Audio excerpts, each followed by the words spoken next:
Ron, I wonder if you can take me back to the time, and I think I was talking to you about this the other day, the moment when you knew that the cause of ending child prostitution and trafficking was going to define the rest of your life. Can you describe to me that time? Yes, I can because it's very clear in my mind. It was when I went to Asia early on, and Alison and I both went. We had never been there before. We heard all about it, but you know, from hearing about it and seeing it is a total difference. We went to Asia, and we went to Thailand. Now at that time, Thailand was very much invaded by tourists and by sex tourists. And the shock of that first visit to Thailand stays with us still. And there is no doubt that that was the moment when my whole life changed. Walking down the street in Thailand, you get off the plane, you put your bag away, you wander down the street. So American soldiers were everywhere, but not just American soldiers, children were everywhere. And as you walk down the street, you were approached by these kids. And these little children came up to you and took your hand and thought, oh, that's nice, all these nice little children. And then he says to you, you want to have sex, mister? And he wants to take you to a room just around the corner, you know, where there's I don't know what, but anyway. And this goes on and on. And what you do when a little kid comes up and grabs your hand and asks that of you, you just keep on walking or whatever. So it was about that stage that I realized what a serious problem they had there in Thailand with all these children.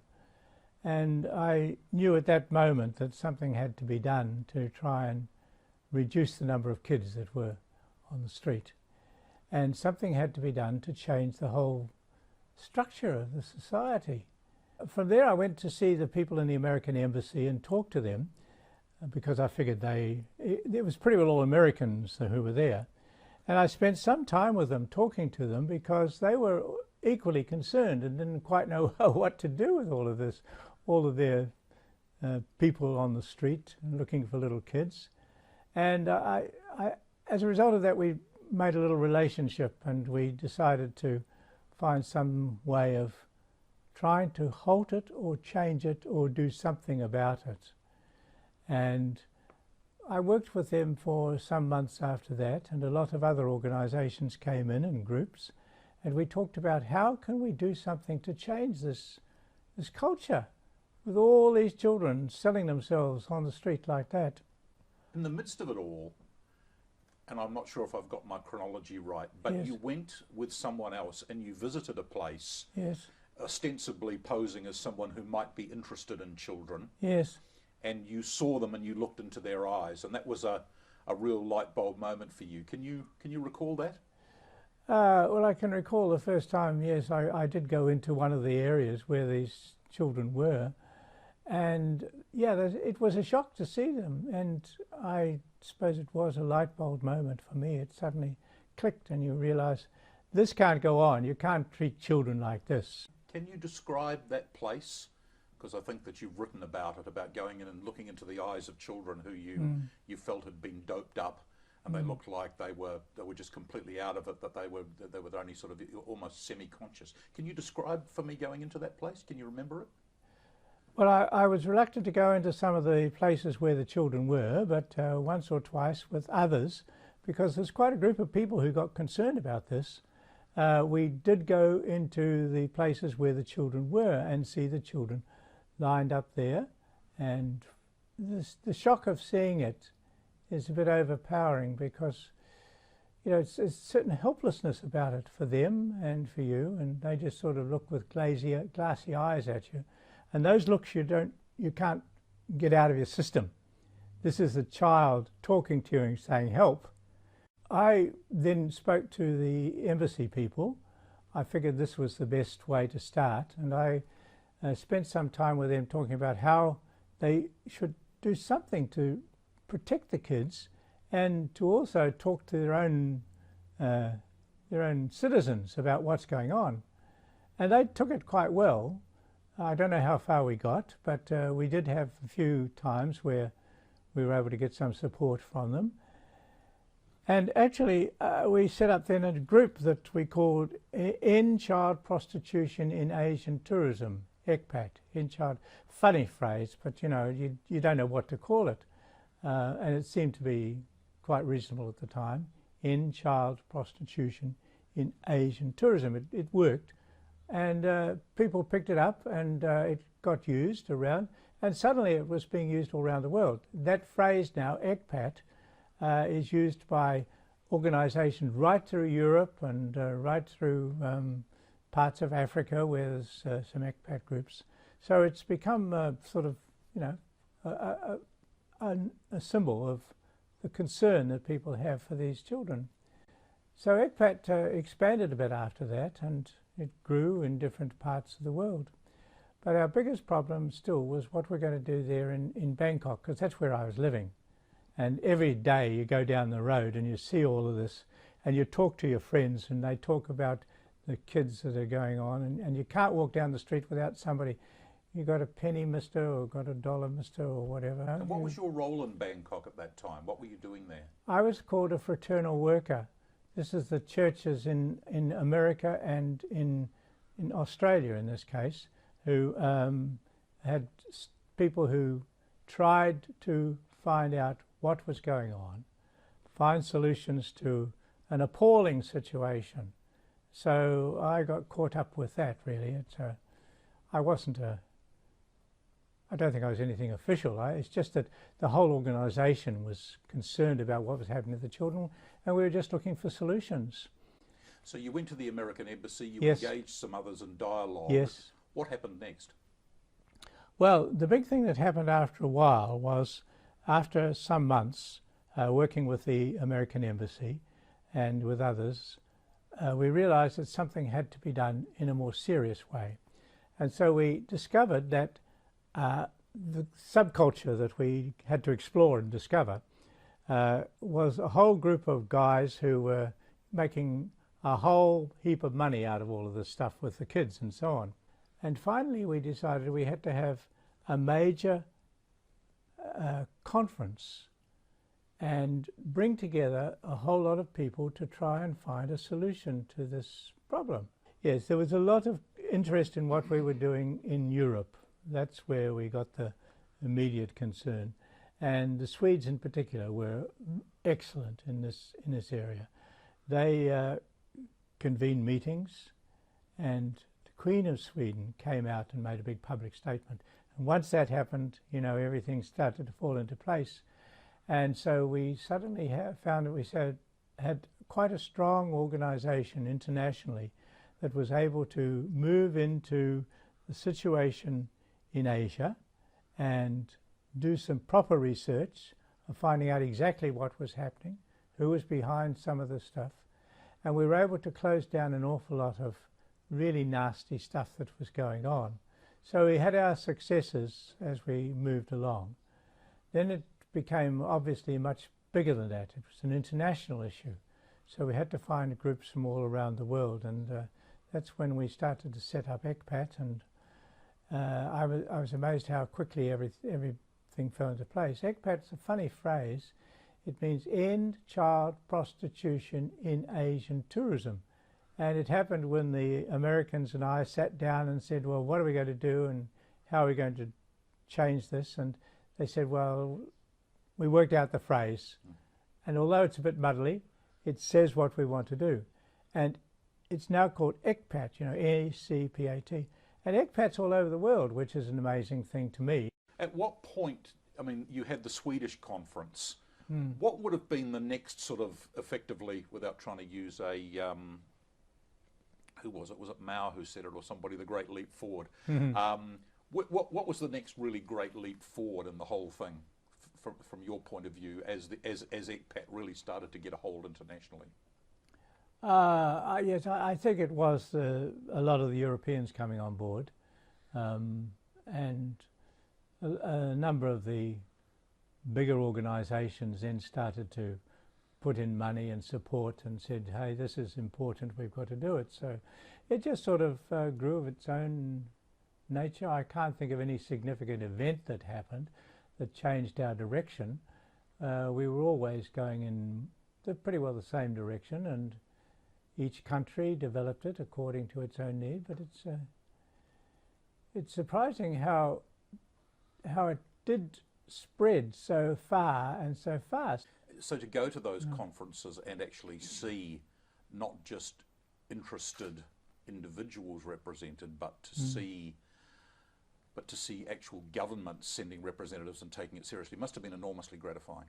Oh yes, oh yes. When the governments took it seriously, it made a huge difference to our work entirely. I mean, up until then we were just a sort of group of small organisations trying to get our name on the paper, but when the government started, then we were fine. The government started making resolutions, and that gets publicity.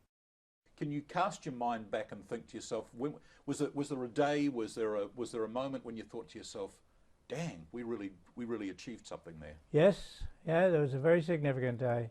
It was pretty clear that we had to take some strong action with the police or something like that, you see. So we knew that all these kids were being abused, that there were all the children down there in the south of Thailand, and there were brothels down there and so on. There were all of these brothels where tourists and local people were going in great numbers and having lots of children there for their sex availability. So we pursued all that to find out exactly what was happening, and it was a big operation, lots of little rooms and houses, and we explored it and then went back and said we have to do something about this. So I then went to the police, the Thai police, who had proved fairly supportive up till that point, and I said, look, this has to change. You've got the biggest brothel in Southeast Asia down there, just on the border of Thailand, and you've got all of these people going there all the time, and children there available for the taking for anyone who came along. So they gave us some support, and when I talked with Interpol and the American consulate together, we were able to work out a program.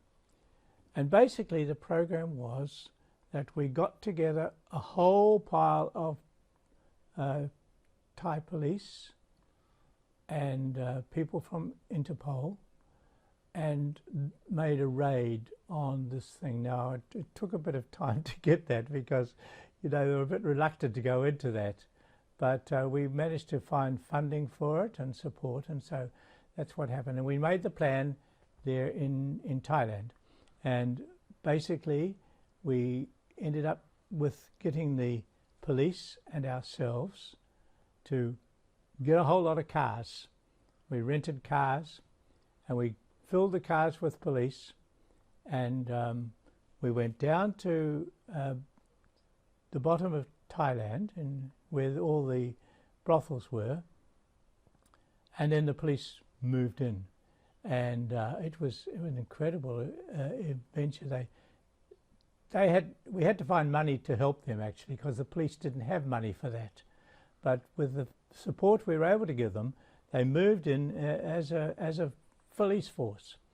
And at the same time, we had spoken to the people in nearby Cambodia, women in Cambodia, and got a whole group of women's organisations there, and said, look, we want you on this day. You've got to come to the bottom, to where all the place was at the bottom of Thailand, and you have to look after the women who are there. So what happened was we got all of this massive group of police coming down. Police have no money for that, I had to say. That we've been badgering them for weeks to try and get some action.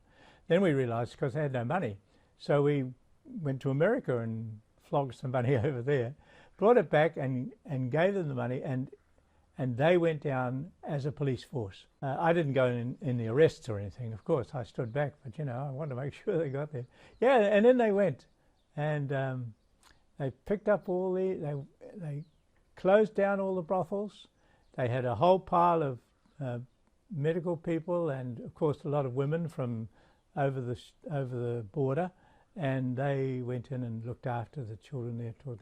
And there they were in these tiny little rooms, you know, 4 or 5 kids all jammed in a single room. I mean, it was appalling the way they had been treated, and they were providing the sex provisions for not just there but around other parts of Southeast Asia. What was that like, knowing that all of that hard work had potentially at least begun something? Oh, well, I mean, what do you say when you see a little kid coming out, you know? He'd been locked away there, forced to give sex to these big blokes from outside of town, and suddenly there they are, you know, they're free. What is it like? I mean, it's nothing like it. And the kids, you know, we had most of the work was done by the women, actually, from across the border, as I say, in Cambodia. And they were, some of them trained in this too, and they were able to help. But then you went into the places where they had been living, and it was just smelly and appalling, just awful. So, I mean, it was a great moment when we were able to go in and see some sort of reward for it all. One of the criticisms that's made about what's been going on in the last few years, where the whole pace of trying to rescue children in these areas has picked up, is that some organisations don't take care of the back end. Of the back end of the process. No, in other words, close That's down true. the brothels, get the kids That's out, true. but many go back. Yes, I'm afraid so, and it's very, very difficult to sort of work it out, because, you know, there's money involved in this. Some people are making big dough out of it, so they're not going to be supporting it in any way, and they'll find all the criticisms they can. We got lots of criticism of what we did, but I mean, you bring a child out and you give it a new life. How could you? Did those kids get new lives? Some of them did. Oh yes. Oh, we tried very hard. We got a lot of them across the border into the other, just outside of that. Because once they're in that context, it was hard to sort of help them to start a new life, because the temptation to go back and get money was too strong. How does a former minister from Morehouse Ave in Christchurch, who suddenly finds himself in the heart of a growing, surging international movement, how are you coping with all this personally? Oh, I don't know. You never think about coping with a thing. If a job is there to be done, you just do it. You don't think twice, oh, this is hard work or whatever. No, I mean, the other factor is that when you're dealing with personal lives and children who are suffering and people who are in need, you really don't tend to think, oh, have I got the time, you know, can I do this? You do it. You do it. I mean, children need it, you do it. And it was very, very rewarding in that sense that we were able to do so much. One of the things that has now become a major feature of what ECPAT does is this combating of child exploitation in terms of the videotaping of sex acts and so forth with children. Did there come a point where you started to realise this was as much of a problem as the actual detention of children and so forth in Asian countries? Yes, I think we discovered that quite early. I mean, it's one thing to sort of find out that a child is being abused and move in and close it down. It's another thing to discover that that child was filmed doing it, and that film is now running all around the States of America or something. That's a different ball game. So yes, we were always concerned about the implications of this and what it does for the people. What sort of strategies was ECPAT able to employ to try to actually combat that particular arm of the trade? Well, it's very difficult. You can't completely stop it. I mean, this goes on regardless. All you need is a camera, and you go out and you take films and go. So you can't ever completely stop that. What you can do is change people's attitudes and make people realise that this is not good and that you shouldn't be it. The thing that's strange is that there are people who enjoy watching films or photos of children being sexually abused. I mean, that's the puzzling part of it all, and I cannot honestly understand why it is or what the attraction is for people. To me, it seems just unbelievable. Maybe people cannot really recognise that that's a real person. You know, they're so used to watching movies or something, but I have never understood what it was that enabled people to sit there and watch with their eyes open watching a child being sexually abused. I mean, that doesn't make sense to me. But obviously it's a big market, and there are people with that sort of sadism that want to do it. There are programs now that I think probably source back to the impetus that ECPAT had at the beginning. There are programs now that can be put into place to actually intercept and maybe even do stings to try and catch people who try to access child pornography. Yes. That must be particularly gratifying to you, yes, to know that an arm of what you began is now actually being quite effective in yes. in not so much quelling the overall demand, but putting the frighteners on those guys. Yeah, I hope so. There certainly is now much more awareness around the world of the seriousness of what's going on and what they're doing to our next generation.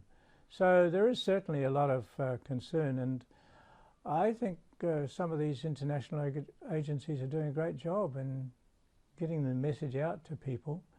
It's not solving the problem, but it's certainly helping. You're a man of deep Christian faith. Do you think that without your Christian faith, if you'd gone to Asia, you would have been moved in the same way? Well, I've got no idea. No idea.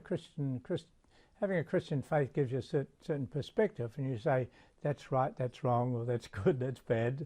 So it does help you to distinguish. But I think this is something that any person would have felt the same. I mean, I don't understand whether you're a Christian or whatever, that you could look at a child being sexually abused and smile. I mean, it's just not on.